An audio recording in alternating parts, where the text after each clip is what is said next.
right, so normally in these videos, I talk about bad judging, but today we're gonna do something a little different. We're gonna be talking about beatbox organizers and a common mistake that they make. So today, organizers are actually gonna be in the hot seat. So what are we talking about today? Bracket mistakes. This is something that is unfortunately very common, and I think a lot of you will inherently understand what's wrong with this already, because if you've ever competed in like a Smash Bros tournament, Mortal Kombat, Street Fighter, literally any video game tournament that uses any sort of bracket, you can probably already see what is wrong with a lot of beatbox events. Now, a lot of these mistakes are not really made public, but these have affected a lot of competitions. There are a lot of competitions like top fours where the first seed will go against the third seed instead of the fourth seed, which doesn't make any sense. Or like, the first seed against the fifth seed, just weird shit like that, where the bracket gets really messed up. Sometimes it's because of human error. Sometimes it's because they don't really understand the concept of the bracket that well. So I'm going to share an anecdote. So American Beatbox Championships 2015. This is honestly one of the best national championships ever. In my opinion, it is the best American Beatbox Championship. The battles were awesome. The representation of the artists, like the up and coming artists of America was freaking awesome. The level, classic battles, it was great. But there is one key issue with this tournament in spite of all of the things that are good. And it is once you reach the quarterfinals. Now, actually, I need to add some context first. So, first seed is Kenny Urban, second seed is Villain, and then if you go through the people who made the top 8, you have Amit at third, Napalm at fourth. The fifth seed was Paris Reed, but Bloomer, who was the 12th seed, ended up beating him, so he advanced to top 8 instead. And then you also have Mike Lackey, Kayla Milady, and Chris Lee. So that was the top 8 of American Beatbox Championships 2015 in order of seeding.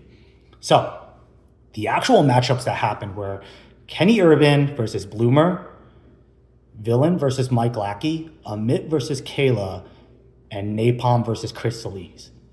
Can you tell me what is wrong with these matchups?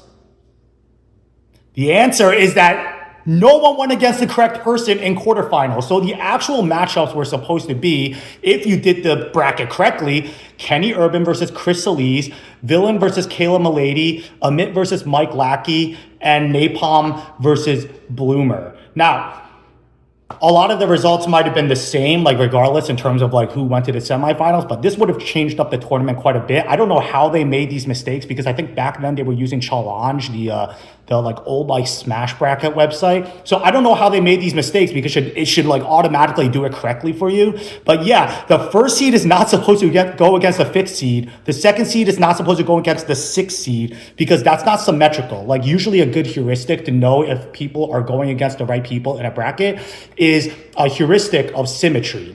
Are they on the opposite sides of the seeding order? If not, then they are not going against the correct matchup a lot of the time. In fact, all of the time. So I hear a counter argument sometimes, because I care a lot about bracket integrity, that it doesn't really matter who you go against if you want to get first place.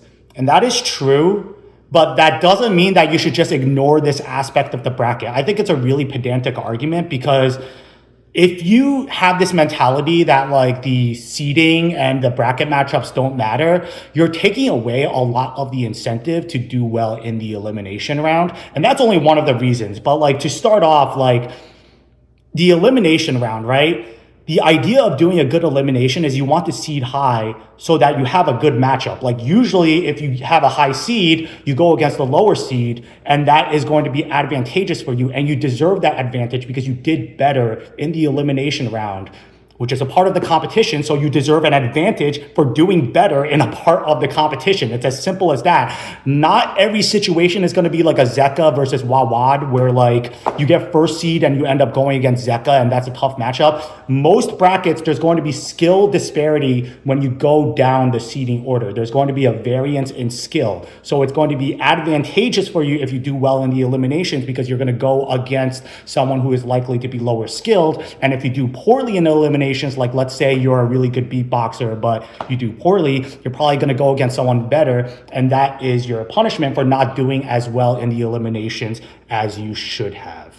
That is the whole idea of bracketing. And if you take away that and like have random matchups all the time, you're taking away the incentive for people to do well in the eliminations. And then you're gonna end up with like 1,000 Andre Gibson situations probably. If you're not familiar with that, he would seed 16th on purpose to go against like the strongest guy because it was a prelimination system, which means the 16 people were already decided. It was just seeding, and that was a good way to fuck up a lot of the brackets that happened in Canadian history. You can ask some of the Canadians, what would happen there, because Andre Gibson was ridiculously good, but he would always seed himself 16th. So crazy shit would always happen because of that.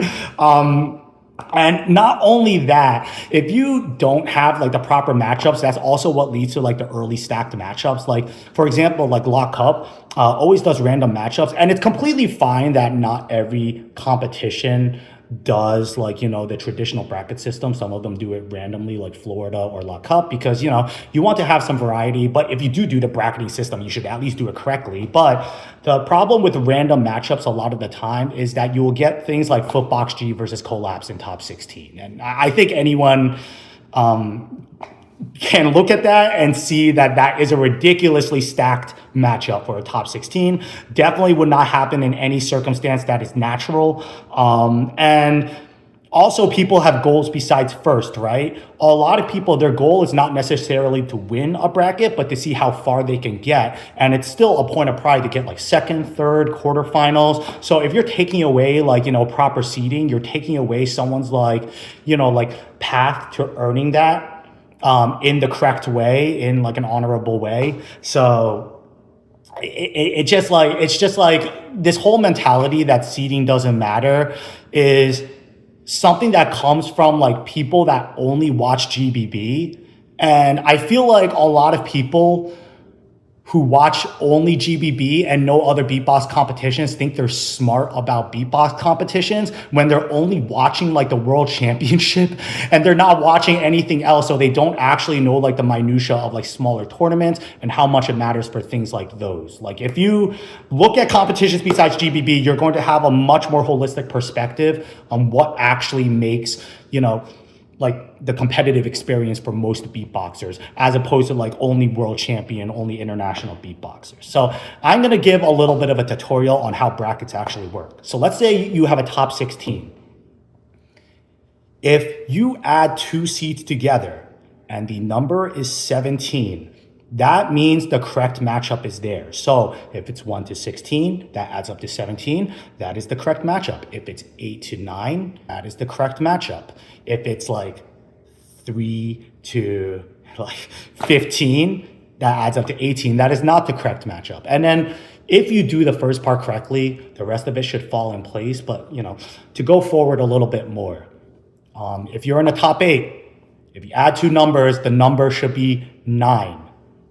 If it's first seed versus 8th seed, then if the total number is 9, that means it's correct. Now, if it's first seed versus 9th seed, that is still correct because the 9th seed is taking the place of the person who was 8th seed. So you want to use a number that was that was a higher seed to do these calculations. But yeah, generally in quarterfinals, if the total number of the seeds is 9, that means it's the correct matchup. And same thing for top 4. If it's 5, then it's the correct matchup. And then finals, it doesn't matter at that point. Small finals, it doesn't matter at that point. But these are like small heuristics. You could also use like a placement heuristic. So like, let's say like it's 1 to 16. If they have like the equal distance from like the endpoints, like for example, 3rd is 2 places from first seed, 14th is 2 places from 16th seed, and they go against each other, that means it's correct because they have the same distance from the endpoints. This is like, just small math heuristics to make sure that you're doing brackets correctly, because I've seen instances where like in quarterfinals, the first seed was about to go against the 2nd seed in quarterfinals, and I had to step in there and correct that real quick because otherwise the bracket was going to be super fucked. But yeah, that's my whole thing on brackets. Yeah, this is a surprisingly common mistake with a lot of beatbox organizers. Hopefully this video helps because I just wanted to point this out so it doesn't happen as much anymore.